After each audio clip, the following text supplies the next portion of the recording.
at KFIN Country.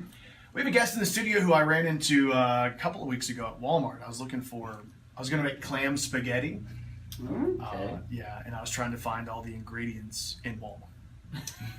And I ran into, let me see if I get the pronunciation right, Minister Ime Alumbe. Ilube. How are you this morning? Fine, thank you. How are you? Hey, we're doing pretty well. So we're in there, I'm shopping, you're shopping. Yes. I'm totally confused. And I told you that I predicted my wife would not want me to make what I was wanting to make. Kelly, does clam spaghetti sound good to you? No, it doesn't. It's like clam sauce and minced clams and spaghetti and cheese. That's interesting. Doesn't sound good to you I either? don't know about that one. How So- was it? Well, I didn't get to make it because by the time, and I ran into them a couple of times as I walked through the store.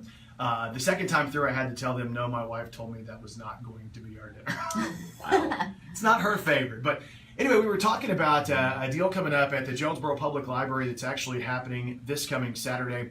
A documentary that has great reviews. Yes. That's going to be shown that you're putting on Yes. coming up this weekend. So tell me about, first of all, what your organization is and the church that you minister. Well, we are Future for Felons. It's a movement, and we are advocating for the rights of felons. And this documentary is called 13, and it's based on the 13th Amendment, and its effect on the criminal justice system. And for those who don't know, here's what the 13th Amendment states. It says, neither slavery nor involuntary servitude, except as a punishment for crime, whereof the party shall have been duly convicted, shall exist within the United States or any place subject to their jurisdiction.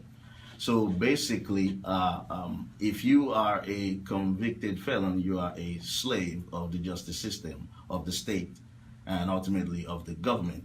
Now, here are some numbers just to think about. 5% of the world population is here in the United States.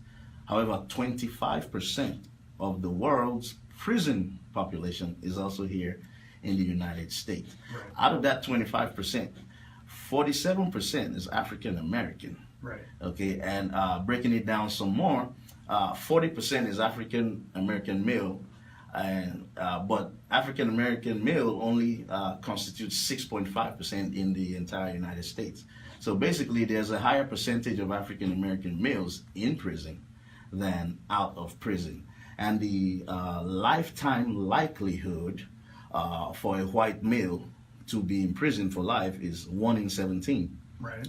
For African Americans, it's 1 in 3. Wow. And so what's happening is we are a nation that is paying more for incarceration than education.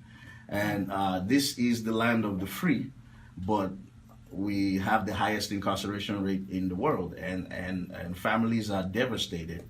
A lot of black kids grow up single parents because their fathers are locked away for long periods of time, the documentary goes into, you know, even from Nixon to Reagan to even Bill Clinton, who were instrumental in, especially Bill Clinton, who was instrumental for the 3 strikes you're out, mandatory minimums, serve 85% of your time, the federal criminal bill that was issued during his stay in the office, which accounts for a lot of the way things are now. There's also a part there in the documentary, you know, I think in the year 2000, anyway, he was addressing the NAACP, and he apologized for that bill. He said he knew it was wrong. Wow. You know, and so, you know, and so this documentary goes in depth like that. So the reviews, and I was reading the reviews a few minutes ago, are great reviews of the documentary. So what you wanted to do was bring this to the masses and Yes. allow people to see this and maybe discuss it and learn from it. Yes. And that's why you put together the event that's going to be happening at Yes. the library on Saturday. Yes, absolutely. So tell us about the event, the times that's going to be happening. Okay, so it's this Saturday, the 23rd. It's going to be from 12:30 to 5. Right. And there will be refreshments. The documentary itself is about 2 hours, and then after that we'll have a discussion that can take from 1 to 2 hours itself. So, you know, by 5. Oh, also, I would like to add this before the documentary. This is another thing. There is a renovation of peace rally, and I will be speaking in that. And but that's at 9 a.m. That's 9 to I believe 9 to 1. Okay, and so I will speak, and then I will leave. There will be a march, but we will not participate in the march because we have the event. But I will speak at that event. So you will be a busy man on Saturday. Yes, I will be busy man on Needless to Saturday. say. The Jonesboro Public Library from 12:30 until around 5 o'clock. You can Yes. check out the documentary 13th, which again has great reviews. Yes. Hey, we appreciate you coming in this morning to help spread that message. Thank you for having me. 8:21 in K.